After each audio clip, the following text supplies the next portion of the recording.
Hello student. तो आज के इस वीडियो में हम 2024 के स्टेनोग्राफर के पीवाईक्यू लेके आए हैं, जिसमें बेसिकली हम fill in the blanks, para jumble और क्लोज टेस्ट करने वाले हैं, राइट। इसके प्रीवियस वीडियो में जितने भी ग्रामर रिलेटेड क्वेश्चंस थे वो करवाए गए थे। आज के वीडियो में इसका रिवीजन लेते हैं। चलिए कोई स्टार्ट करते हैं। पैरा जंबल है, देखो कुछ ट्रिक्स काम करेंगी पैरा जंबल के लिए, है ना। तो जहाँ पे ऐसा भी होगा कि भाई नीड नहीं होगी कि आपको पूरा पूरा एक बार स्टडी करना पड़े। देखो हाउ एवर से स्टार्ट हुआ है, हाउ एवर द मोस्ट, है ना। तो हाउ एवर से हम सेंटेंस को शुरू कर भी नहीं सकते, क्योंकि कहीं ना कहीं किसी चीज का कॉन्ट्रास्ट बताने वाला है। T was originated in China. T कहाँ ओरिजिनेट हुई थी? चाइना में, बाय इट्स रूलर शेनोंग। ठीक है, टी को इंट्रोड्यूस कर रहा है, एक बार इसको कंसिडर कर सकते हैं कि भाई बी से शुरू हो सकता है। फिर कहते हैं India also has the credit. India को भी क्रेडिट दिया हुआ है कि ऑफ बीइंग द वर्ल्ड का लार्जेस्ट प्रोड्यूसर, भाई दुनिया का लार्जेस्ट प्रोड्यूसर के लिए। ओरिजिन इंडिया में नहीं हुई है, तो जाहिर सी बात है कि मुझे शुरू किससे करना पड़ेगा कि भाई टी के ओरिजिन से, जहां से टी की शुरुआत हुई। तो मैं यहाँ देख लेती हूँ कि बी से स्टार्ट होने वाले कौन कौन से ऑप्शन है। I have only one option. अब मैं चाहे नीचे का स्टडी करूं चाहे नहीं करूं तो भी फर्क नहीं पड़ता, क्योंकि कहीं ना कहीं समझ में आ गया। क्योंकि डी ऑप्शन भी अगर आप देखोगे ना, तो दिस इज बिकॉज, ये तो कारण बता रहा है, तो कहीं ना कहीं किसी ना किसी चीज का कारण बता रहा होगा, तो इससे भी शुरुआत नहीं कर सकते। इंडिया ऑल्सो लिख दिया, भी आ गया, तो भी के पहले भी कुछ ना कुछ डिस्कशन किया गया होगा, इसलिए इंडिया से भी स्टार्ट नहीं कर सकते। हाउएवर कॉन्ट्रास्ट जताने वाला आ गया, तो कॉन्ट्रास्ट जताने वाले के लिए आपको पहले कुछ ना कुछ स्टेट करना नेसेसरी होता है। ठीक है, नेक्स्ट देखो, the south pole of the moon, moon का south pole, and where no man has ever been before, और जहां आदमी कभी गया नहीं है, मैन यानी ह्यूमन के रूप में बात कर रहा है। The Artemis mission will explore, अब आर्टेमिस मिशन एक्सप्लोर करेगा where ice has been confirm to exist within the craters. अब आइस का होना कहां पर कंफर्म किया गया है, तो इससे शुरू कर नहीं सकती। The Artemis mission will explore, है ना, and where no man has ever been, ये and the south pole of the moon. अब किसकी बात करें हम, अगर हम देखें तो वेयर से स्टार्ट नहीं कर सकते, the south pole of the moon and the Artemis, ये और ये कनेक्ट करने की सोचो तो कनेक्ट होगा नहीं, है ना, कि भाई पी से शुरुआत कर दो तो पी से शुरू भी नहीं होगा। तो शुरू किससे होना चाहिए भाई? आर से शुरू होना चाहिए, कि भाई जो आर्टेमिस मिशन है वो एक्सप्लोर करेगा, किसको एक्सप्लोर करने वाला है? The south pole of the moon, moon के साउथ पोल को, है ना। अब मून के साउथ पोल में के लिए, उस जगह के लिए बता रहा है जहां ice has been confirm to exist within craters, जहां पर आइस का होना कंफर्म किया गया है ना। और जहां, अब देखो एंड वेयर, जाहिर सी बात है वेयर जहां, और जहां दोनों को कनेक्ट करने के लिए इसने कंजक्शन यूज किया, and where no man has ever been before. तो कौन सा होना चाहिए? डी ऑप्शन होना चाहिए। थोड़ा बड़ा है ये वाला, पर फिर भी कंफ्यूज होने की जरूरत है नहीं, मैं ये आपको बता देती हूँ। कह रहा है applied arts require an object to be functional as well as beautiful. Applied art के बारे में कह रहा है कि ये रिक्वायर करती है, यानी कि मांग रखती है, an object to be functional, कि ऑब्जेक्ट कैसा हो? फंक्शनल भी हो और एज वेल एज ब्यूटीफुल, और सुंदर भी हो। दे रिकॉग्नाइज्ड, अब दे की बात कर रहा है, दे में किसी ना किसी ह्यूमन बीइंग की बात हुई होगी, तो ये तो प्रोनाउन आ गया, इसको हम यहाँ से अग्री नहीं कर सकते कि भाई हम तेरे से शुरू कर दें, तो वो भी पॉसिबल नहीं है। Fine art is categorize as something which only has an aesthetic और कंसेप्शनल फंक्शन। अब बच्चा देगा कि हाँ चलो फाइन आर्ट आया, यानी कि फाइन आर्ट से मैं शुरू कर सकता हूँ, लेकिन एक बार आगे बढ़ लेते हैं। There are a number of different categories of object and process under the umbrella term of art which need to be explored। देखो umbrella term का मतलब पता है क्या होता है? जैसे कि मैं बोलूँ, एक छाते के अंदर बहुत सारी चीजें आ सकती हैं, अगर अपन उसके नीचे किसी को उस बारिश से बचाना चाहें, तो अम्ब्रेला टर्म भी पता है क्या है? उसके अंदर बहुत सारी, जैसे मैंने आर्ट की बात करी, तो आर्ट भी अलग अलग तरीके की, अगर अपन एडवोकेसी में जाए तो उसके डिफरेंट काइंड ऑफ वर्ड्स होंगे, डिफरेंट काइंड ऑफ आर्ट होगी। अगर अपन, जैसे देखो यहाँ पर इसने एक्सप्लेन किया, फाइन आर्ट बता दी उसने और अप्लाइड आर्ट बता दी। फाइन आर्ट में क्या क्या आ जाता है भाई? आपकी चित्रकारी करने वाला ऑप्शन आ जाता है, जैसे कह रहा है पेंटिंग है, स्कल्पचर है, म्यूजिक और पोएट्री है। और applied art such as pottery, pottery यानी जो मिट्टी के बर्तन बनते हैं वो है, वीविंग है, मेटल है, वर्किंग फर्नीचर है, मेकिंग एंड फर्नीचर मेकिंग और कैलीग्राफी। इस तरीके से ये अम्ब्रेला, जिसके अंदर बहुत सारी चीजें कैटेगरीज फॉल होती हैं। ठीक है, अब आते हैं वापस से, कह रहा है कि भाई there are a number of different categories of object and process under the umbrella term of art. तो यहाँ पे सबसे पहले डिफाइन कहाँ पे कर रहा है? यहाँ पर आके पहले आर्ट को इंट्रोड्यूस कर रहा है, which need to be explored. तो मैं ये देखती हूँ कि हाँ ठीक है, in the 20th century artist begin. अब देखो किसके बारे में जिक्र आया? आर्टिस्ट के बारे में आया। अब ये यहाँ पे पर्सन आया, तभी तो यहाँ पे पर्सन आया, तो मैं ये क्या लिख देती हूँ कि भाई एक तो एस और क्यू का कॉम्बिनेशन बन रहा है, तो सबसे पहले मैं एस और क्यू का कॉम्बिनेशन देखती हूँ। इसमें नहीं है, इसमें नहीं है, इसमें भी नहीं है। क्या कहते हैं? In the dancer artist begin to challenge the establish notion of art. Sorry, S Q नहीं, टी टी है, माय मिस्टेक, टी है ना। तो चलो सबसे पहले देख लेते हैं। देखो यहाँ पे इसने आर्टिस्ट मेंशन किया है ना, आर्टिस्ट मेंशन किया है और दे मेंशन किया है, किसमें है? टी में और फिर क्यू में। तो मुझे लगता है कि भाई एक तो टी और क्यू का कॉम्बिनेशन हमको चाहिए ही चाहिए। अब टी और क्यू का कॉम्बिनेशन देखो किसमें? एक टी क्यू का कॉम्बिनेशन इसमें है और एक टी क्यू का कॉम्बिनेशन इसमें है, ठीक है। अब दो ऑप्शन रिजेक्ट हो गए, अपने पास बचते हैं ये दो ऑप्शन। अब मुझे ये डिसाइड करना है कि शुरुआत तो मुझे किससे करनी पड़ेगी, आर से ही करनी, सॉरी एस से ही करनी पड़ेगी, है ना। अब इसमें भी ऐसे, इसमें भी ऐसे, बस अगर ये डिसाइड करना है कि एस के बाद यू आना चाहिए कि एस के बाद आर आना चाहिए। एस आर और एस क्यू का यू का कॉम्बिनेशन देख लेते हैं। There are a number of different categories of object and process under the umbrella term of art which need to be explored. फिर कहता है fine art is categorize as something which only. अब देखो सबसे पहले उसने फाइन आर्ट को define कहाँ पे किया, यहाँ पर आके किया। क्यों? क्योंकि जब उसने कहा कि भाई नंबर ऑफ आर्ट कैटेगरीज के बारे में बोल रहा है तो वो कैटेगरी डिफाइन तो करेगा, पहले बताएगा फाइन आर्ट, फिर बताएगा आपका अप्लाइड आर्ट। तो ये और पॉइंट आ गया, क्या बना, एक एस यू मिला मुझे और एक क्या मिला था, टी और क्यू मिला था। अब सीधी सीधी सी बात है, ये भी क्या हो जाएगा, रिजेक्ट हो जाएगा। पहले दोनों आर्ट्स को डिफाइन करेगा और उसके बाद में उसके आगे का इंट्रोडक्शन प्रोवाइड करेगा, है ना। पहले उसने बोला कि भाई there are number of different categories of object and process under the umbrella term of art which need to be explored. उसको एक्सप्लोर करना है। अब एक्सप्लोर करने के लिए उसने आपको बताया कि देखो भाई art is typically divided into two areas, दो भागों में डिवाइडेड है वो। एक उसने बोला फाइन आर्ट और फिर उसने बोला अप्लाइड आर्ट, ठीक है। ये कॉम्बिनेशन बना, फिर ये कॉम्बिनेशन बनते ही हम आ गए इसके ऊपर, एक तरफ उसने फाइन आर्ट को डिफाइन किया, है ना, और फिर आकर के उसने अप्लाइड आर्ट को डिफाइन किया। तो देखो researchers from 5 medical centers around the country found that insomniacs were also, देखो रिसर्चर्स कह रहे हैं कहां से, 5 मेडिकल सेंटर से अराउंड द कंट्री, कोई पर्टिकुलर देश है वहां के 5 मेडिकल सेंटर से, है ना। क्या फाउंड करते हैं कि इंसोमेनियक्स, इंसोमेनिया क्या होता है, इंसोमेनिया नहीं सोता है ना व्यक्ति, उसको इंसोमेनिया कहते हैं। Were also significantly likely to have poor health. Insomniacs जो व्यक्ति है यानी जिनको नींद नहीं आती है, क्या थे, ऑल्सो सिग्निफिकेंटली लाइकली यानी कि संभावना रखना to have poor health such as chest pain, arthritis, depression as well as difficulties during daily routine. अब इसने यहाँ पे देखो एक वर्ड दे दिया ऑल्सो, ऑल्सो यानी कि इस इंसोमेनियक्स के बारे में हमें किसी और वाक्य में कुछ और भी बताया हुआ है, इसलिए ऑल्सो लिख दिया कि भाई इसके साथ साथ उनको ये समस्याएं भी होती हैं। आओ, even temporary sleep loss can disrupt the body का कैपेसिटी। इवन, इवन भी के सेंस में एम्फेसाइज करते हुए बता रहा है, तो यानी कि एम्फेसाइज कर रहा है तो इसके पहले कुछ और भी कहा है और साथ साथ ऐसा भी होता है वाले भाव में। फिर कह रहा है so make time for what ever helps you sleep. फिर कह रहा है, फिर क्या कह रहा है, आपको रिजल्ट दे रहा है ना, इसलिए ऐसा करो। क्या करना है भाई, तो कहीं ना कहीं पहले बताएगा तो सही कि मुझे इसलिए ऐसा करना क्यों है। Sleep deprivation has frightening consequences for many biological process. पहले उसने क्या डिफाइन किया, स्लीप डेप्रीवेशन, डेप्रीवेशन का मतलब होता है कमी, तो नींद की कमी जो है उसके परिणाम जो है वो बहुत ही डराने वाले होते हैं, फ्राइटनिंग होते हैं। फ्राइटनिंग एडजेक्टिव है डराने वाले के रूप में, कॉन्सिक्वेंसेस कहलाते हैं परिणाम फॉर मेनी बायोलॉजिकल प्रोसेसेस। तो ये क्लियर होता है कि मुझे क्या चाहिए भाई, मेरा सेट टेस्ट डी से शुरू होना चाहिए। अब मेरे तो सारे ऑप्शन ही डी से शुरू हो रहे हैं, पर ये देख रहे हो यहाँ पे स्लीप डेप्रीवेशन के बारे में बोल रहा है, यहाँ पे उसके कॉन्सिक्वेंसेस के बारे में बोल रहा है कि ये प्रॉब्लम भी हो सकती है और ये प्रॉब्लम भी हो सकती है, और लास्ट में क्या कह रहा है, इसलिए हमें समय बना लेना चाहिए भाई जिससे भी हम सो सकें। तो मुझे एक चीज समझ में आई कि सी मुझे सबसे लास्ट में रखना है, तो सी सबसे लास्ट में किसमें आ रहा है भाई, बी ऑप्शन में। ये भी हटा दो, ये भी हटा दो, बस खत्म। बार बार स्टडी करके बार बार रीड करके टाइम वेस्ट करने की जरूरत ही नहीं है। फिर देखो क्या कहता है, peace of mind is commonly correlated with happiness. Peace of mind किससे रिलेट करती है भाई, हैप्पीनेस से, कंटेंटमेंट से, है ना, सेटिस्फेक्शन से, ट्रैंक्विलिटी शांति से, और कंटेम्पलेशन से यानी कि मनन विचार, ऑब्जर्वेशन जिसे बोलते हैं उससे, एक्सरसाइज और रिलैक्सेशन से। Thus we all need peace of mind in our lives। इसलिए हम सभी को क्या चाहिए अपनी लाइफ में, पीस ऑफ माइंड चाहिए। Peace of mind does give us all these attributes। कौन से एट्रीब्यूट्स देता है हमें पीस ऑफ माइंड, ये सब देता है ना भाई, हैप्पीनेस, ये ट्रैंक्विलिटी, ये सब। तो मुझे ये समझ में आ रहा है कि पहले ए आएगा, है ना, और फिर उसके बाद में सी आएगा। ये तो क्लियर हो गया।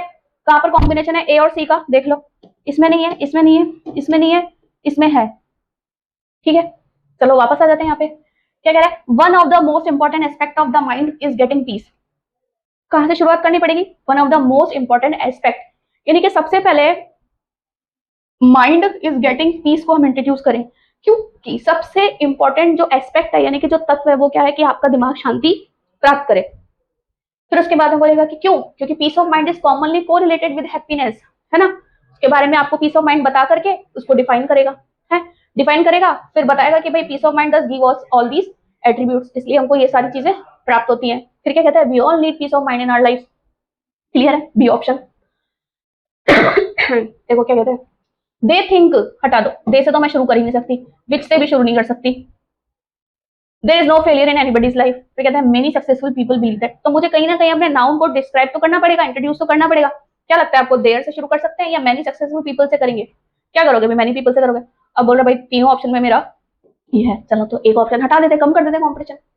अब देखो कैसे मैच कैसे करोगे, many successful people believe that, अब क्या बिलीव करते हैं, ये तो बोल नहीं सकते कि दे थिंक, जब बिलीव कर रहे हैं तो मुझे पहले इस क्लॉज को पूरा कंप्लीट करना पड़ेगा कि वो क्या बिलीव करते हैं, उसके बाद में लगाऊंगी थिंक को, ठीक है। विच over a period of time, जो कि period of time guide them, अब गाइड क्या करता है, क्या ये गाइड करता है, ये कनेक्ट नहीं हो रहा। क्या करते हैं भाई, many successful people believe that there is no failure in anybody's life, क्या मानते हैं वो, कि किसी भी प्रकार का फेलियर नहीं है किसी के भी जीवन में है। फिर कहते हैं कि भाई दे थिंक, वो क्या सोचते हैं कि there are some bitter learning experiences, कि भाई सिर्फ बुरे अनुभव है हमारे, सीखने के जो बुरे अनुभव हैं, जो वो बुरे अनुभव क्या करते हैं, over a period of time, यानी कि समय के साथ में उन्हें गाइड करते हैं और उन्हें सही रास्ते पर लेकर के जाते हैं। तो मुझे क्या समझ में आ रहा है, सी से स्टार्ट करूं, क्या बिलीव करते हैं, डी से बताऊं कि किसी के भी जीवन में फेलियर नहीं होती, फिर कहते हैं कि भाई वो तो ऐसा सोचते हैं कि जो ये इनके लर्निंग बिटर लर्निंग एक्सपीरियंसेस है वो उन्हें गाइड करते हैं, किस तरफ गाइड करते हैं, to a good path, C D A B, ये रहा ए ऑप्शन में। ये तो मैं एक्सप्लेन कर रही हूँ इसलिए it's taking too much time, but अगर यही मैंने सेल्फ किया होता तो मैं ये फटाफट इसको इससे कनेक्ट इसको कनेक्ट ऐसे करके हम इसको क्लियर कर देते, लेकिन अभी प्रैक्टिस का टाइम है इसलिए बताना पड़ेगा, ठीक है। कह रहा है कि भाई जो आर वाला है ना ये तो फिक्स्ड है, आर तो आएगा ही आएगा, अब बाकी चार ऑप्शन है जो अपने को आर के बाद में एडजस्ट करने। देखो the knowledge so far, hormone available, hormones these are they, अब देखो दीज आर अगर मैं यूज करती हूँ तो मुझे कहीं ना कहीं एक नाउन, एक से ज्यादा नाउन, क्योंकि दीज दे रखा है, एक से ज्यादा नाउन को पहले इंट्रोड्यूस करना पड़ेगा, तो दीज आर तो आएगा नहीं है, दे भी नहीं आएगा, क्योंकि यहाँ बात सिर्फ किसकी हो रही है, नॉलेज की। और अगर मैं इसको देखूं तो ये कैसा नाउन है भाई, सिंगुलर नाउन है ना। और the knowledge so far hormones भी कनेक्ट नहीं होगा, तो मैं क्या बोलूंगी, the knowledge so far available. अब नॉलेज, अब सो फार मतलब अब तक का सेंस, सो फार मतलब अब तक, the knowledge so far available about the endocrine gland is very limited, यानी एंडोक्राइन ग्लैंड के प्रति जो ज्ञान है ना वो अभी लिमिटेड है, ठीक है।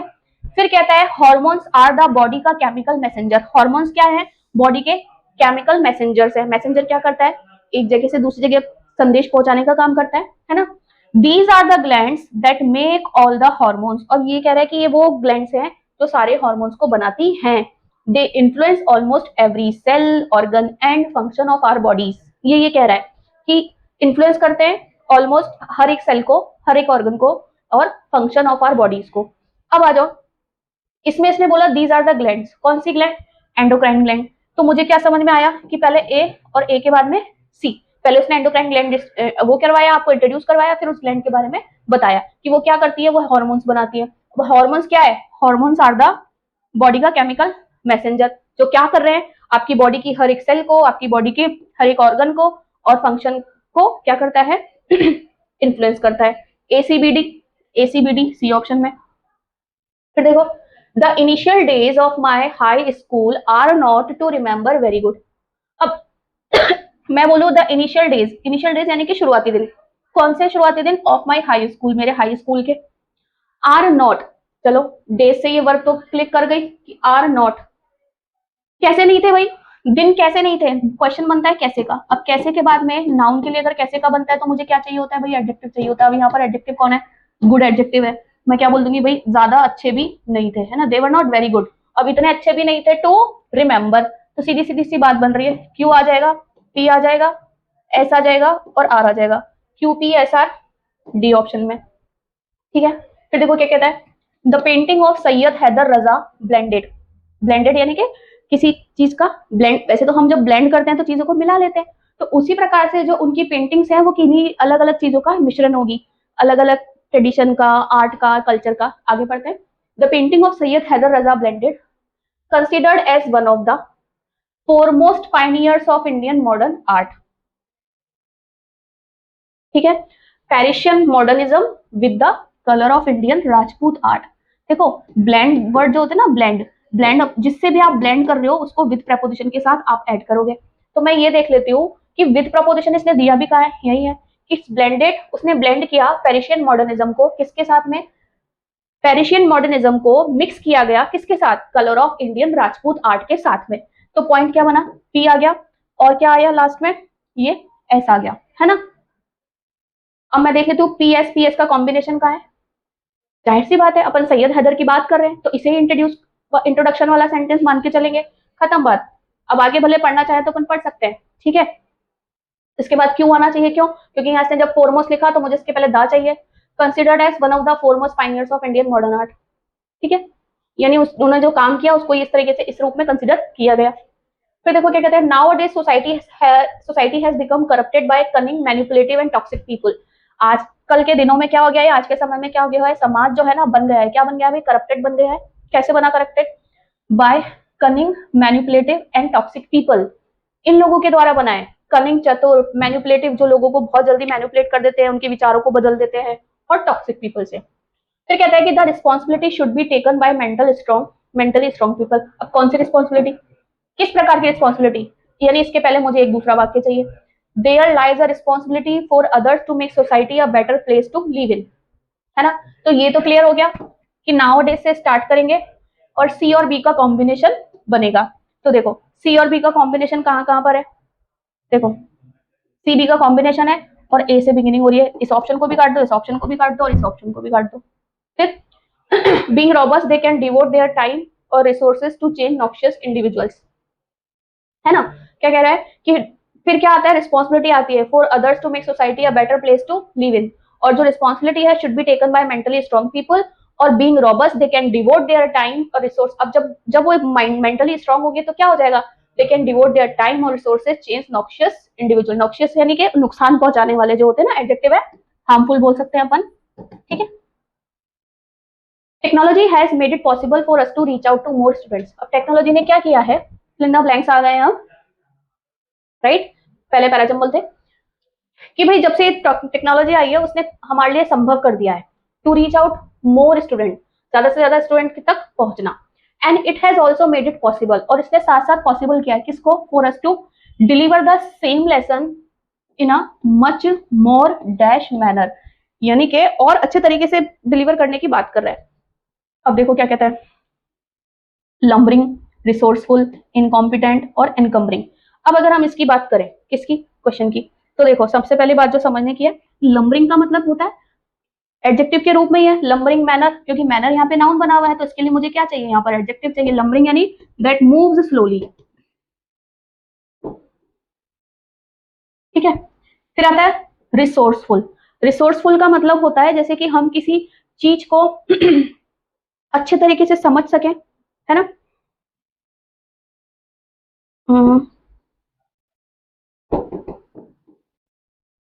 यानी गेटिंग थिंग्स क्लियरली भी बोल सकते हैं, है ना। यानी कि हम जो आपको डिलीवर करना चाह रहे हैं आप उसको उसी वे में ही एक्सेप्ट करो, यानी उसको उसी के रूप में ग्रहण कर सको। गेटिंग थिंग्स यानी कि समझने के सेंस में लिखा है। इनकॉम्पिटेंट तो अगर हम बोले तो क्या कहलाता है भाई, असमर्थ। जैसे कि अभी हम बात करें एसएससी के जो वेंडर हैं, कैसा है भाई, इनकॉम्पिटेंट है। क्यों इनकॉम्पिटेंट है, उसको पता ही नहीं है कि एग्जाम को कंडक्ट कराने के पहले उन्हें शायद ट्रायल्स भी लेने चाहिए थे, ना कि डायरेक्टली बच्चों के फ्यूचर के साथ खिलवाड़ कर देना चाहिए था। Exactly they should have taken trials for their software, उन्हें अपने सॉफ्टवेयर का ट्रायल लेना चाहिए कि वो एक्चुअली में काम करेंगे भी कि नहीं करेंगे। They are as in the notification I got it कि भाई एआई के थ्रू पेपर बनने वाले, एआई के थ्रू पेपर बनने वाले, तो उन्हें उसका भी एक बार ले लेना चाहिए, भी ट्रायल ले लेना चाहिए था, है ना। ट्रायल ले लेना चाहिए था कि भाई आंसर तो हाईलाइट करके नहीं दे रहा है या कुछ और मिस्टेक तो नहीं कर दे रहा, चलते चलते बंद तो नहीं हो जा रहा। तो ये इनकॉम्पिटेंट बिल्कुल अभी के हमारे वेंडर के ऊपर सूट करता है, ठीक है। तो देखो जाहिर सी बात है हमको कौन सा ऑप्शन चाहिए होगा, रिसोर्सफुल चाहिए होगा कि lesson in a much more resourceful manner. फिर देखो you can tell yourself that you would be willing to lose everything you have in order to get something. देखो you can tell yourself, आप अपने आप को बता सकते हो कि that you would be willing, कि आप विलिंग रहोगे, यानी कि आप इच्छुक रहोगे टू लूज एवरीथिंग, हर चीज को खो देने के लिए या त्याग देने के लिए, यू हैव जो आपके पास है, इन ऑर्डर टू के कारण, किसके कारण, in order to get something you want. अब आपको जो चीज चाहिए ना उसको पाने के लिए आपके पास जो चीजें हैं आप उन्हें भी लूज करने को तैयार हो। All of those things you are willing to lose, और वो सारी चीजें जो आप त्याग देने को या खो देने को तैयार हो, आर वाट मेक यू, क्या बनाती हैं आपको, रिकॉग्नाइजेबल बनाती है, अनफॉर्चुनेटली बनाती है, पैसिमिस्ट बनाती है, डिस्ट्रैक्ट बनाती है। देखो डिस्ट्रैक्ट का पार्ट ऑफ स्पीच यहाँ पर अगर मैं देखूं तो ये वर्ब है, ये एडवर्ब है, है ना, ये एडजेक्टिव है और ये भी एडजेक्टिव है। तो देखो दैट मेक्स यू आपको बनाती है, कैसा बनाती है, आपको कैसा बनाती है, तो मुझे क्या चाहिए, एडजेक्टिव चाहिए, है ना, ये भी रिजेक्ट हो गया और ये भी रिजेक्ट हो गया। अगर आप अपनी चीजों, किसी अपनी चाहत को पाने के लिए तैयार हो और चीजों को लूज करने के लिए तैयार हो, तो जाहिर सी बात है आप निराशावादी तो बनोगे नहीं। क्या बनोगे भाई आप, क्या बनोगे आप, रिकॉग्नाइजेबल, यानी कि दैट कैन बी रिकॉग्नाइज। क्यों, अक्सर नहीं देखते आप, अरे किसी ने कुछ पाने के लिए कुछ खोया तो हम ये देखते हैं, पता है उसने इस काम को करने के लिए कितनी चीजें त्यागी है। जैसे हम स्टूडेंट्स का एग्जाम्पल ले लें, एग्जाम देने के लिए बच्चे अपने एंजॉयमेंट को त्याग देते हैं, पास होने के लिए अपने फैमिलीज को छोड़ देते हैं, पढ़ने के लिए फैमिलीज को छोड़ देते हैं, एंटरटेनमेंट को छोड़ देते हैं, तो ये उसी तरीके तभी वो उनको वो सारी चीजें उनको रिकॉग्नाइजेबल बनाती है। फिर ठीक है, आई एम बिजी टूडे, क्या कहता है भाई, I am busy today, I would rather we dash the meeting tomorrow, कि हम क्या करें, मीटिंग कल करें। अब कहता है कि बताओ कि हैड चुनू, हैज बीन चुनू, हैड बीन चुनू या हैज चुनू। क्वेश्चन ये आता है कि जब वी आ गया तो वी आया तो यानी कि एक से ज्यादा सब्जेक्ट हो गए, हैज यहां से भी डिलीट करो और यहां से भी डिलीट करो, है ना। अब ये तो मैं क्या मानू, पास्ट सिंपल का मान लू और ये क्या मान लू, परफेक्ट का मान लू। अब आपको एक बार कल पिछले कुछ क्वेश्चन में जो एरर वाले क्वेश्चन आए थे उसमें इमेजिनरी वाले सेंटेंस बताए थे, उसमें क्या करवाया था, इमेजिनरी वाले में पास्ट सिंपल यूज करवाया था बर लगा करके, है ना। उसी प्रकार से ये जो है ये सब्जंक्टिव केस कहलाता है, ये मैं आपको वैसे बता देती हूँ एक बार।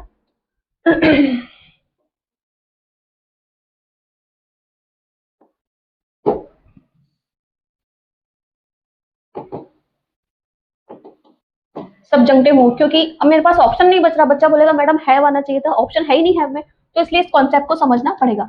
सब्जंक्टिव मूड में यानी कि जब आप अपना एक्सप्रेशन देते हो, एक्सप्रेशन करते हो, यानी कि जो चीज इन रियल नहीं होती, नॉट रियल इन प्रेजेंट, घटित तो हुआ नहीं है ना, उसने क्या बोला कि भाई मैं तो बिजी हूँ, अपन कल मीटिंग रखते हैं, मैं चाहता हूं कि हम कल मीटिंग रखें। तो देखो क्या होता है उसमें, उसकी फॉर्मेशन कैसे होती है, subject plus would rather plus we plus और पास्ट सिंपल। तो जैसे कि मैं यहाँ पे लिखूं, उसने बोला I would rather we had meeting tomorrow, तो इसका अर्थ क्या होगा भाई, कि भाई मैं अपनी एक ऐसी डिजायर जो कि रियल नहीं है, यानी कि एट दैट मोमेंट घटित नहीं हुई है, इस प्रकार के वाक्य है फ्यूचर प्रेफरेंस के लिए यूज किए जाते हैं। किसके लिए यूज किए जाते हैं, फ्यूचर प्रेफरेंस के लिए, जो कि अभी के समय में घटित नहीं हुआ है। तो इसलिए मुझे यहाँ क्या चुनना पड़ेगा, हैड चुनना पड़ेगा। ध्यान रखना हैड यहाँ पर क्या है, पास्ट सिंपल का, जैसे नहीं बोलूं I had a meeting yesterday, तो मेरी कल एक मीटिंग थी, तो यहाँ पे हैड को क्या मान के चलेंगे, पास्ट सिंपल मान के चलेंगे। बट वुड रादर के साथ में जब अपन हैड यूज कर रहे हैं तो वो पास्ट सिंपल है लेकिन फ्यूचर प्रेफरेंस को बता रहा है। The difference between a male and female, देखो क्या कह रहा है, अंतर जो है मेल और फीमेल के बीच का, still dash in our society, हमारी सोसाइटी समाज में आज भी है, कैसा है, इंसिस्ट करता है, रिक्वायर करता है, डिफेक्ट्स करता है कि परसिस्ट करता है। देखो इंसिस्ट करने का मतलब तो क्या होता है, जब अपन किसी सामने वाले को किसी चीज को मनाने के लिए, है ना, इंसिस्ट करना यानी मनाना, तो मनाने वाली बात है क्या यहाँ पे, रिक्वायर्ड, मांग करना। तो क्या हम एक्चुअली में मांग करते हैं इस डिफरेंस की, है नहीं, हम डिफरेंस की मांग तो नहीं करते, इंसिस्ट करते हैं, हो गया। डिफेक्ट्स, देखो डिफेक्ट हम बोलते हैं डिफेक्ट है, डिफेक्ट नाउन के रूप में क्या कहलाता है भाई, फॉल्ट कहलाता है। क्या कहलाता है, से बोलते हैं ना कपड़े में डिफेक्ट है यानी गलत होता है, खराब होता है ना, डिफेक्ट का मतलब होता है फॉल्ट, लेकिन यहाँ पर ये क्या है, वर्ब है। अब इस डिफेक्ट का मतलब क्या है, कोई एक पॉलिटिकल पार्टी हो या कोई देश हो, है ना, उसमें से उनका खुद का सदस्य जब किसी और में शामिल हो जाए, जैसे कि कोई एक पॉलिटिकल पार्टी है और वो अपनी एनिमी पार्टी में ज्वाइन कर ले, तो वो डिफेक्ट्स कहलाता है। कोई एक देश का व्यक्ति है जो अपने देश को छोड़ करके एनिमी कंट्री में चला जाए, वो डिफेक्ट्स कहलाता है। परसिस्ट करने का मतलब क्या होता है, बने रहना, ठीक है। तो हम क्या बोल रहे हैं कि भाई the difference between a male and female is still persist, यानी कि आज भी व्याप्त है ना,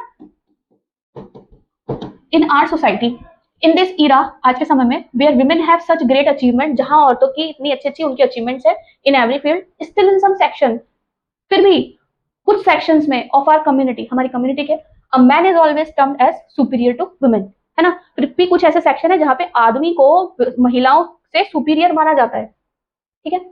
there plan of acquisition was, acquisition, acquisition का मतलब वैसे देखो अक्वायर से बना है, एक्विजिशन का मतलब यहाँ पे अगर बिजनेस से रिलेटेड है तो क्या करते हैं,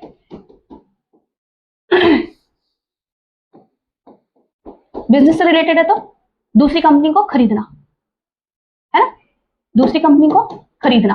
अब देखो आगे क्या कह रहा है, एक्विजिशन का मतलब होता है प्राप्त, प्राप्त करने वाली चीज, है ना। एक्वायर मतलब प्राप्त करना, एक्विजिशन यानी कि जो चीज आपके पास है आपने उसको प्राप्त किया। तो their plan of acquisition was dash float, float का मतलब क्या होता है, स्पॉइल्ड बोल दो, खराब, है ना, या डैमेज्ड बोल दो, ठीक है, फ्रॉम द वेरी बिगिनिंग। अब उनका जो प्लान था ना एक्विजिशन का वो कैसा था, डैमेज था फ्रॉम द वेरी बिगिनिंग, ठीक है। अब मुझे यहाँ पे क्या चाहिए, ये मेरी बी वर्ब है और ये क्या कह रहा है, एडजेक्टिव। अब एडजेक्टिव के लिए हमें क्या चाहिए होता है, एडवर्ब। अब मैं देखो तो सारे एडवर्ब है, बिब्लिकली भी दे दिया, चीयरफुली भी दे दिया, फैटली भी दे दिया, एमिकेबली भी दे दिया।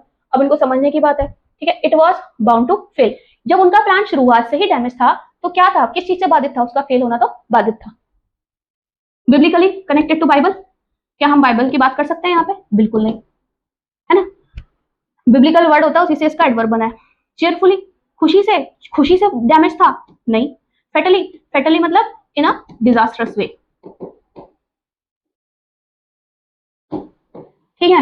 Amicably in a friendly way, in a friendly way. अब बताओ कौन सा वर्ड सही जाता है, जाहिर सी बात है हम क्या बोलेंगे भाई, डिजास्टरस वे में, कि भाई शुरुआत से ही वो ऐसा बना था प्लान उनका। It may seem dash that the hours of women's chores at home have not declined. देखो इट मे सीम, सीम कैसा सीम, सीम का मतलब होता है प्रतीत होना। यू सीम टायर्ड, जैसे मैं बोलूं यू सीम टायर्ड तो मुझे कैसे प्रतीत हो रही है, थकी हुई प्रतीत हो रही है। तो सीम के बाद मुझे क्या चाहिए मिला, एडजेक्टिव मिला, ठीक है। तो ये सब भी जो आईएनजी फॉर्म में है ये भी सब क्या है, एडजेक्टिव पार्टिसिपल है, ठीक है, कंफ्यूज नहीं होने का है। तो it may seem that the hours of women chores at home have not declined, कि भाई जो महिलाएं हैं उनके घर के जो काम है, घरेलू काम जो होते हैं उनके घर में कमी नहीं है उसका समय, in spite of the availability of many appliances, कि भाई इतने सारे अप्लायंसेस आ गए हैं मार्केट में उनके होने के बावजूद। अब अप्लायंसेस कौन कौन से आ गए, गैस आ गई, इलेक्ट्रिक रेंजेस आ गई, वॉशिंग मशीन आ गई, एक्सेट्रा। तो मतलब इतनी अवेलेबिलिटी होने के बाद में भी अगर महिलाओं के काम करने का समय कम नहीं हुआ है तो उनको कैसा दिखता है, वो परसीविंग दिखता है, प्रॉमिसिंग दिखता है, परप्लेक्सिंग दिखता है, या परसिस्टिंग दिखता है। देखो परसीविंग करना, परसीविंग का मतलब होता है नोटिसिएबल, नोटिसिएबल भी बोल सकते हैं हम, है ना, और अंडरस्टैंडेबल भी बोल सकते हैं। तो अंडरस्टैंडेबल वाली तो बात ही नहीं है, अंडरस्टैंडेबल होता तो कोई एक सही सी अच्छी सी बात लिख देता, इट इज अंडरस्टैंडेबल कि उनका समय कम नहीं हुआ है। अंडरस्टैंडेबल में फिर वो वैसे रीजंस भी देता कि समय कम इसलिए नहीं हुआ, लेकिन वो तो कॉन्ट्रास्ट बता रहा है कि भाई इतनी चीजें अवेलेबल हो गई है फिर भी महिलाओं का समय कम नहीं हो रहा। प्रॉमिसिंग, प्रॉमिसिंग क्या होता है, साइन ऑफ फ्यूचर सक्सेस, जैसे नहीं बोलते प्रॉमिसिंग एक्टर,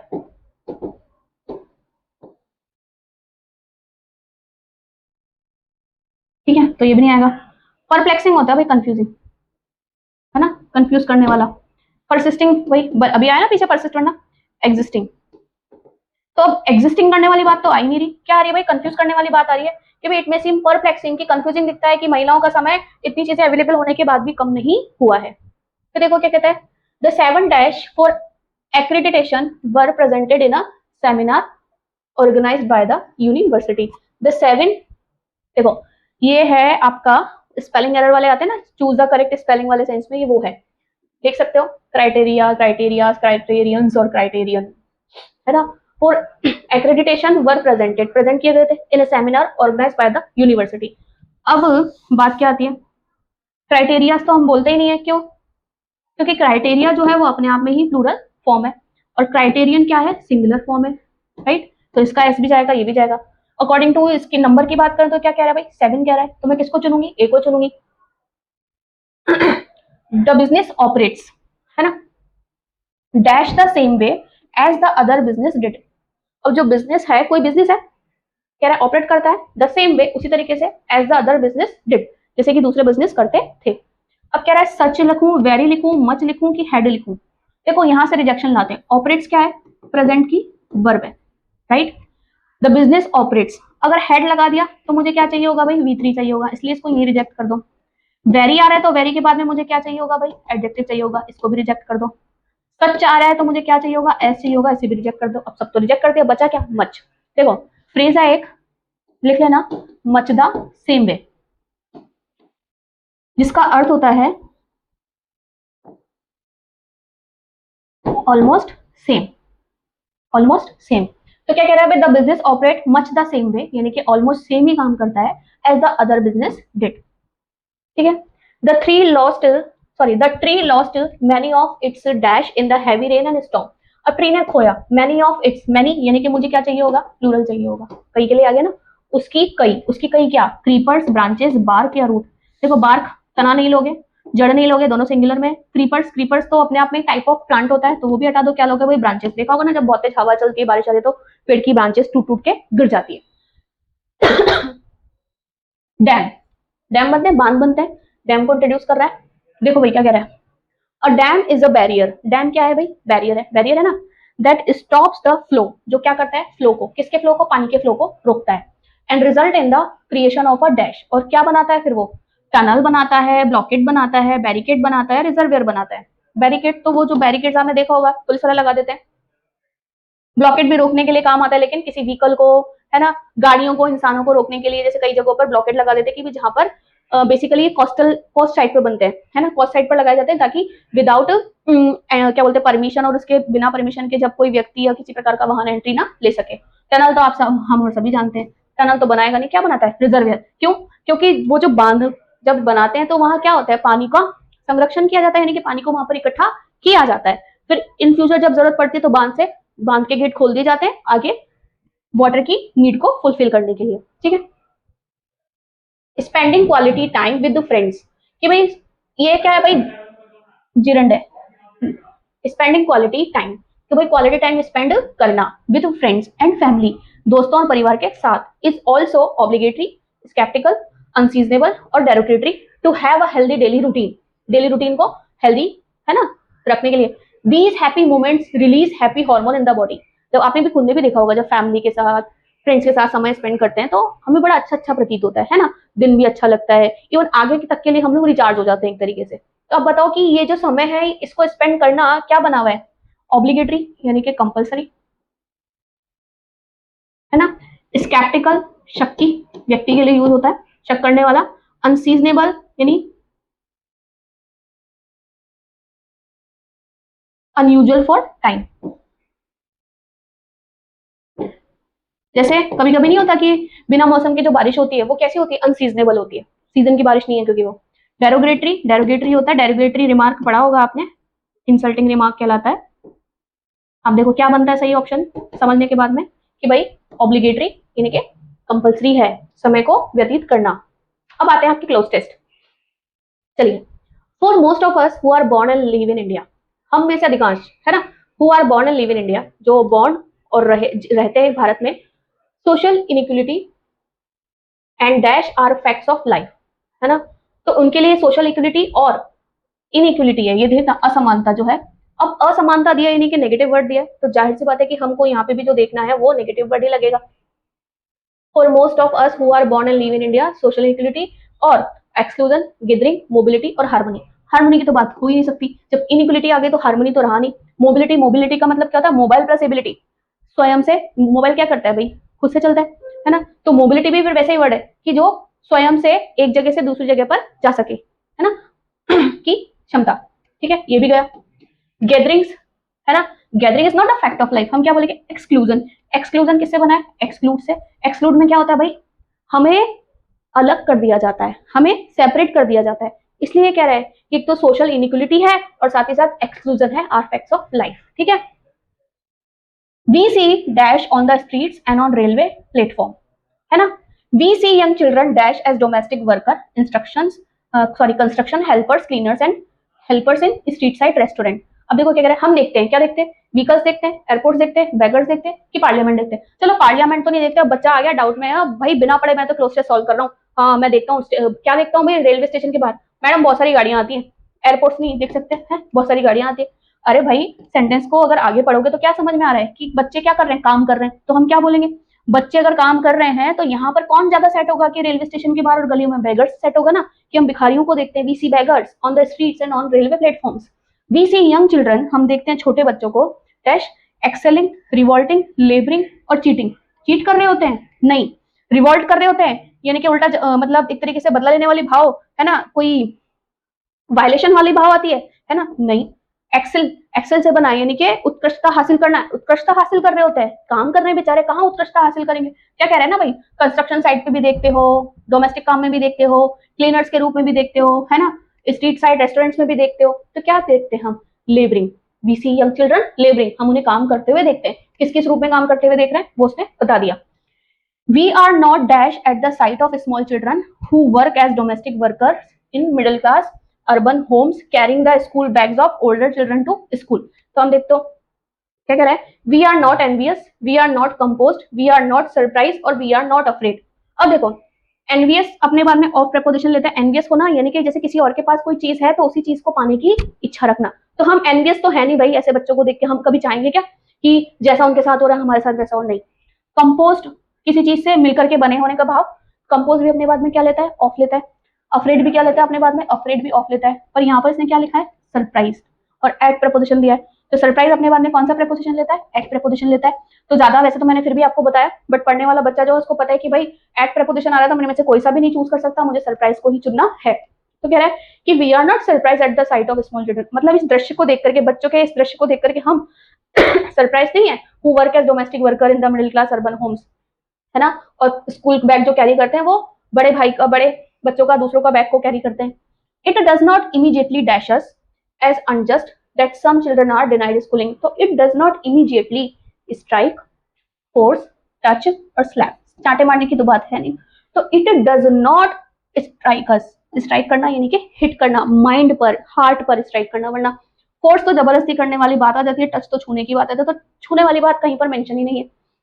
तो हमें ये चीजें ना इमीडिएटली तो स्ट्राइक करती नहीं है कि इन रियल ये एक तरीके से इनजस्टिस हो रहा है ना, that some children are denied schooling, कि डिप्राइव्ड बोल सकते हैं, they are deprived of schooling, यानी कि वो स्कूल नहीं जा पा रहे हैं, स्कूलिंग से क्या है वो दूर है। ठीक है, इधर आपका छोटा सा क्लोज टेस्ट। आगे बढ़ते हैं, सेट्स के अकॉर्डिंग दिया हुआ है, इसलिए आपके जो ब्लैंक्स है वो 6, 7, 8, 9, 10 के साथ ही चलते रहेंगे। देखो क्या कहता है, the Kodagu district administration, Kodagu का डिस्ट्रिक्ट एडमिनिस्ट्रेशन जो है, dash planned A Honey festival in the gardens of Raja seat in Madikeri on 24 and 25 दिसंबर। ये कुर्ग की तरफ है मेडिकेरी। ठीक है, तो कोडागू डिस्ट्रिक्ट एडमिनिस्ट्रेशन ने डैश प्लान्ड अ हनी फेस्टिवल, है ना। देखो थर्ड फॉर्म है, हैज बीन प्लान करूंगी तो पैसिव बन जाएगा, हैड प्लान करूंगी तो पास्ट परफेक्ट बनेगा, हैव की तो जरूरत ही नहीं है क्योंकि एडमिनिस्ट्रेशन दिया हुआ है। अब ये तो जाहिर सी बात है कि अगर मैं आगे देखूं तो मुझे ये तो नहीं लगता कि इसको पास्ट परफेक्ट में मुझे रखना चाहिए, है ना, तो हेड भी हट जाएगा। क्या आ जाएगा कि भाई the Kodagu district administration plan किया है एक Honey festival in the gardens of Raja seat in Madikeri on 24 and 25 December. The festival, अब देखो नहीं भी आ रहा है समझ में तो देखो हैज बीन प्लान, यहाँ पे पैसिव फॉर्म में दे दिया, परफेक्ट है कि, लेकिन किसका परफेक्ट है? प्रेजेंट का परफेक्ट है, तो इसलिए अपना हेड भी रिजेक्ट हो गया। और यहाँ से हैज बीन इसलिए रिजेक्ट किया था क्योंकि यहाँ पे ऑलरेडी सब्जेक्ट दिया गया था, यहाँ पे सब्जेक्ट है, यहाँ पर ऑब्जेक्ट को पहले दिया गया है। देखो द फेस्टिवल, ठीक है, कहता है the festival which has been planned in association with Kodagu जिला पंचायत एंड हॉर्टिकल्चर डिपार्टमेंट।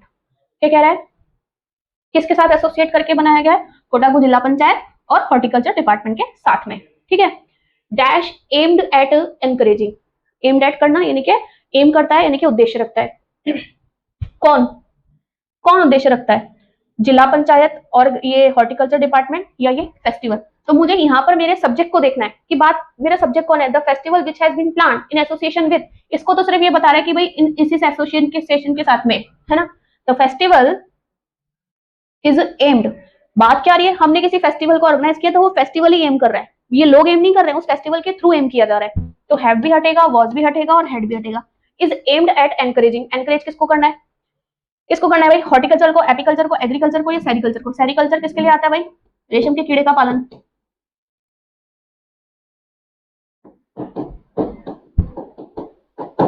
ये तो ये हो गया, रेशम के कीड़े की तो बात ही नहीं हो रही। आप देख रहे हो यहाँ पे भी उसने हनी लिखा, यहाँ पे भी उसने हनी लिखा। एग्रीकल्चर होगा नहीं, एपीकल्चर और हॉर्टिकल्चर। अब बच्चा बोल रहा है हॉर्टिकल्चर तो मेंशन है, अरे हॉर्टिकल्चर मेंशन है लेकिन आपको हनी मिलेगा किससे? मक्खी से मिलेगा ना, मक्खी तो एपी होती है, तो एपी। ठीक है, aimed at encouraging apiculture in Kodagu in view of the world wide demand for Coorg honey, कि भाई कुर्ग के हनी की डिमांड हो जाए पूरे देश भर में, पूरी दुनिया भर में, ठीक है। द फेस्टिवल इज, देखो क्या करें, the festival is dash to bring together not only people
अब देखो ये क्या है, नेक्स्ट क्लोज टेस्ट है, क्या कहता है, child prodigies are a miraculous category. Miraculous category कह रहा है, यानी कि एक चमत्कारी कैटेगरी है क्या child prodigies.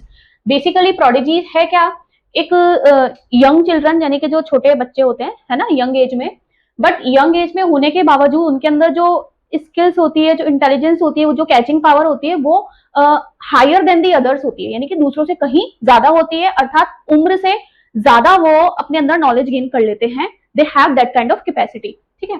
Child prodigies are a miraculous category of children, क्या है, बच्चों की मिरेक्यूलस कैटेगरी है। That dash bestowed with undying attention. अब बेस्टोड क्या है, चाइल्ड प्रोडिजीज। तो मेरे अकॉर्डिंग यहाँ पे देखो आर, वर, इज और वॉज और वर वैसे एलिमिनेट हो जाएंगे। रीजन बीइंग क्योंकि जनरल सेंस में किसी कैटेगरी को डिफाइन कर रहा है। जब कोई भी पैसेज या कोई भी क्लोज टेस्ट आपका जनरल वे में किसी चीज के इंट्रोडक्शन के लिए, किसी चीज के बारे में बताने के लिए होता है, तो उसे हम प्रेजेंट सिंपल टेंस में ही रखते हैं, राइट। अब आता है आर और इज। बेसिकली मैं मेरा सब्जेक्ट देखूं तो है क्या भाई, चाइल्ड प्रोडिजीज है, तो आर आएगा। विद अनडाइंग अटेंशन, यानी इनको इतना ज्यादा अटेंशन दिया होता है because of their exceptional skills in every domain of their करिकुला। करिकुला यानी कि जो उनकी करिकुलम एक्टिविटीज का टाइम होता है, यानी कि पढ़ाई पढ़ने वाला जो टाइम होता है, उस समय के लिए कह रहे हैं कि उनकी स्किल्स ना इतनी एक्सेप्शनल होती है in every domain of their करिकुला।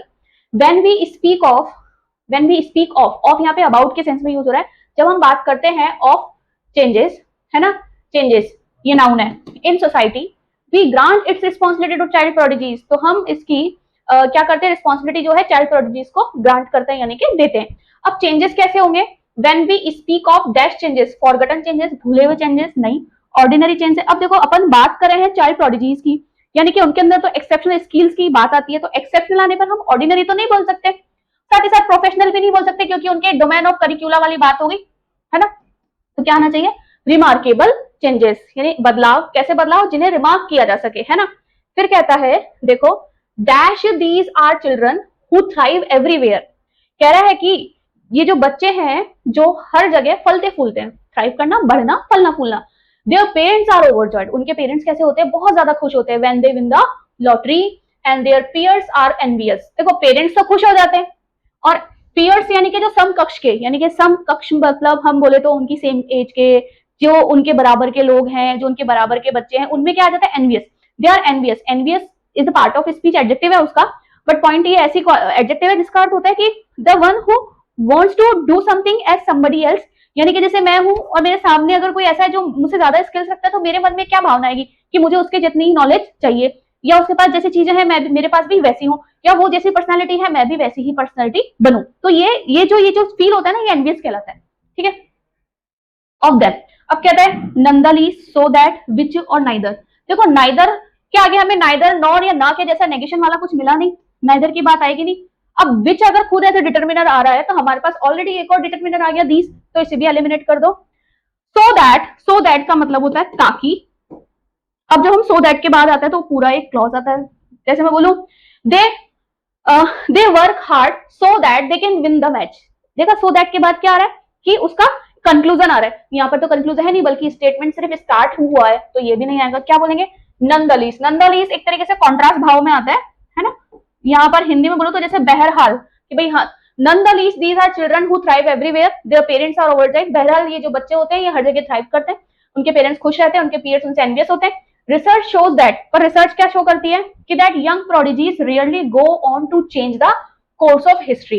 पर ये इतिहास बदलने वाला काम नहीं करते। इतिहास बदलने वाला एक्सेप्शनल स्किल तो रख रहे हैं बट कुछ ऐसा कोई बड़ा बदलाव नहीं लेकर के आ रहे। जो कर रहे हैं पढ़ रहे हैं ठीक है, दूसरे से ज्यादा जल्दी पास हो जा रहे हैं, दूसरे से ज्यादा जल्दी कर ले रहे, बट कुछ अलग नहीं कर रहे कि किसी पूरे इतिहास को ब्रेक कर दे, इतिहास को बदल दे, नहीं वो नहीं कर रहे। So according to psychologist, many of history's most dash and important figures। अब देखो कंजक्शन है, ये एडजेक्टिव है ठीक है, और ये उसका कौन है नाउन है, फिगर्स कैसे इंपॉर्टेंट फिगर। अब देखो उसके लिए भी मुझे क्या चाहिए, सारे जो वर्ड दे रखे हैं देखो ये एडजेक्टिव है, ये एडजेक्टिव है, ये नाउन है और ये एडजेक्टिव है। अब देखो उसने क्या दिया डैश एंड इंपॉर्टेंट। अब डैश एंड इंपॉर्टेंट को अपन डम से कनेक्ट करेंगे नहीं। रिसर्चर की अब बोलेगा हाँ रिसर्चर कर सकते हैं। रिसर्चर अगर नाउन का रखोगे तो हमने तो ऑलरेडी पर्सनालिटी को फिगर्स के रूप में डिफाइन कर दिया ना, इंपॉर्टेंट फिगर्स, तो वो खुद एक तरीके से पर्सनालिटी हो गई ठीक है। लेम, लेम भी नहीं रखेंगे, क्या रखोगे भाई नोटेबल। नोटेबल जिन्हें नोटिस करने लायक जो लोग हैं। According to psychologist many of histories का most notable and important figures were not particularly talented as kids. देखो क्या कह रहा है कि जो अकॉर्डिंग टू साइकोलॉजिस्ट क्या कहता है कि मैनी ऑफ द हिस्ट्री के यानी कि इतिहास के जो अधिकांश नोटेबल और इंपॉर्टेंट फिगर्स हैं they were not particularly talented as kids. लेकिन बच्चों के रूप में यानी बचपने में वो टैलेंटेड नहीं थे। तो पैराफ्रेज टीएस एलियट ने कुछ अपनी लिखावट में कहा होगा, उसको पैराफ्रेज करते हुए कह रहे हैं कि भाई their careers tend to and.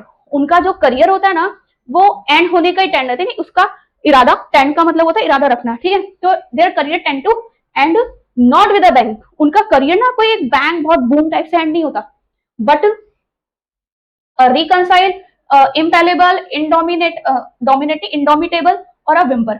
तो हम क्या कह रहे हैं कि अब उन्होंने अपनी पढ़ाई के समय पे बहुत अच्छा किया अकॉर्डिंग टू दिस राइटिंग जो यहाँ पर मेंशन है, बट उनका उतना कुछ अच्छा नहीं किया, उन्होंने कोई हिस्ट्री क्रिएट नहीं करी, हिस्ट्री नहीं बदली है ना। और उनका कोई करियर जो होता है वो बैंक के साथ यानी कि बूम के साथ, एक बहुत धमाके के साथ नहीं एंड होता, बट विम्पर। विम्पर क्या होता है, एक सैड वॉइस, धीमी आवाज है ना, एक तरीके से रियाना, यानी कि उनके पास आगे भविष्य में करने के लिए कोई बहुत अच्छा सा नहीं होता बल्कि एक विम्पर की तरह होता है कि बस उनकी सिर्फ हल्की सी आहट है, हल्की सी आवाज है कि हाँ ऐसा, ये ऐसी पर्सनालिटी है।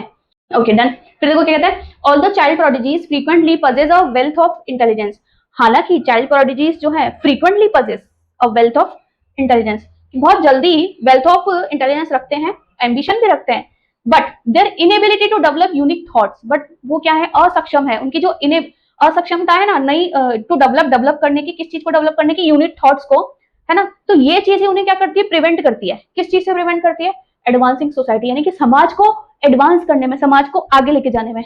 नेक्स्ट देखते हैं, प्रेजेंटली सोप्रेनो वॉइस। देखो प्रेजेंटली यानी कि प्रेजेंट के समय की बात कर रहा है। Soprano voice of richness and depth, मतलब ऐसी रिचनेस थी यानी कि इतनी पसंद आने जैसी थी, इतनी गहराई थी। सोप्रेनो वॉइस यानी कि जो ऊंची आवाज वाली, ऊंची धुन वाली, ऊंची लय वाली है ना। Floated from open windows of the parlour, float किया उसने यानी कि बहते हुए आई, कहां से आई, opening windows of the parlour. Resonating dash the darkening greenery है ना। रेजोनेटिंग यानी कि उसमें रेजोनेट करने का मतलब होता है बने रहने का भाव, जैसे कि कोई गूंज है तो वो जैसे गूंजता रहता था, आपको लगता है ना ऐसा लग रहा है कि आवाज इस कमरे में ही है, तो वो जो लास्ट की धुन जो बची रहती है गूंजती है, उसके लिए कह रहा है resonating dash the darkening greenery, darkening greenery पर ठीक है। ओवर, बट, असाइड और बिसाइड्स। देखो बिसाइड्स का भाव लगता है, नहीं लगता। असाइड कहीं पे असाइड का सेंस भी नहीं है, बट कंजक्शन की भी जरूरत नहीं। क्या बोलोगे कि भाई डार्कनिंग ग्रीनरी थी ना, उसके ऊपर छाने वाला भाव है उस आवाज का, तो क्या बोलेंगे ओवर, पर के सेंस में है ना। फिर देखो क्या कहता है, all at once it was as if entire scene before them was. और ऑल एट वंस यानी कि ऑल एट वंस का मतलब होता है अचानक से, तो आवाज भी अचानक ही है, एकदम से आई। All at once it was as if entire scene before them was, belated था वो सीन, लैप्स था वो सीन, अनट्राइड था, या अवेकन। देखते हैं आगे कुछ और भी है। बिफोर देम वॉज, ओके, जो दृश्य चल रहा था वहां पे, है ना, उसके लिए कह रहा है as if entire scene before them was क्या हो गया, रिलेटेड हो गया, लैप्स हो गया, डूब गया, अनट्राइड हो गया, या जाग गया, तो हम क्या बोलेंगे, अवेकन हो गया बाय दैट वॉइस। इन्फ्यूज्ड, और इन्फ्यूज किया उस आवाज ने विद अनएक्सपेक्टेड लाइफ। देखो अनएक्सपेक्टेड लाइफ आ गया ना, जीने का भाव आ गया, तो अवेकन ही रहेगा कि जैसे जगा दिया उसने। द वेस्टर्न स्काई, है ना, strict with bands of pale gold.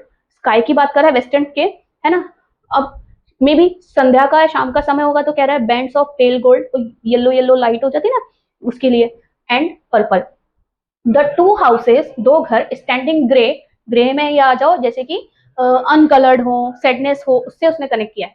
And disconsolate against the sky, the dash of trees casting deep black shadow. अब पेड़ की क्या, पेड़ की ट्रांजेक्शन, पेड़ की शाखाएं, पेड़ के पैक या पेड़ के मटेरियल, क्या होते हैं पेड़ की शाखाएं, क्या कर रही थी, casting deep black shadows here and there across the ground.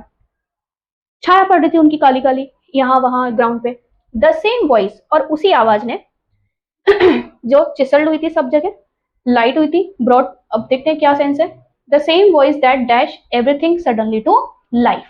अब वो जो आवाज थी उसने क्या किया, चिसल्ड किया, है ना, लाइफ पर चिसल्ड किया, लाइफ को लाइटन किया, लाइफ पे लेकर आई, या लाइफ को ट्रांजेक्टेड किया। ट्रांजेक्टेड का मतलब तो ट्रांजेक्शन से मिला है, लेन देन वाले भाव में। चिसल्ड का छैनी से काटने का भाव होता है। लाइटन मतलब हल्का कर देना। अब हल्का कर देना टू लाइफ बोलेंगे कि ब्रिंग टू लाइफ बोलेंगे, कि वो ही सेम आवाज क्या करा, अचानक से लाइफ पर लेकर आई, है ना। The same voice brought everything, हर चीज, यानी कि उस दृश्य में जो हर चीज व्याप्त करती थी वो सब जैसे जीवित हो गई हो, तो वो आवाज लेकर के आई हर एक चीज को लाइफ पर, जीवित किया। Also Drew them into another, और साथ ही साथ उनको ड्रॉ किया, यानी कि लेके गई, है ना, अनदर मच डीपर वर्ल्ड, है ना, दूसरे और उससे भी ज्यादा गहरी दुनिया में। A world that was normally hidden, एक ऐसी दुनिया जो नॉर्मली हिडन, है ना, हिडन था। A world that dash into eternity, a world that pleaded for, world plead करेगा, है, विनती करेगा, मांग करेगा, हैंडेड ओवर, किसी रिस्पॉन्सिबिलिटी को एक व्यक्ति से दूसरे व्यक्ति तक देने की बात है नहीं। The world that stressed out, जो फैला हुआ था, है ना, जो फैला हुआ था, इनटू एटर्निटी, अंत तक या अनंत तक। ये है आपका close test, right. So basically अब आपका सिर्फ वोकैब का सेक्शन बचता है। ईडियम है आपका, सिनो और एंटो है ना, वो हम इसके नेक्स्ट वीडियो में करेंगे। 2024 के ही क्वेश्चन किए गए हैं, उसके बाद जैसे जैसे टाइम रहेगा तो रिवीजन आपके एग्जाम के पहले पहले हो जाएगा। थैंक यू सो मच बने रहने के लिए, और यदि आपको वीडियो समझ आया हो, अच्छा लगा हो, तो share with the other student और काइंडली लाइक द वीडियो।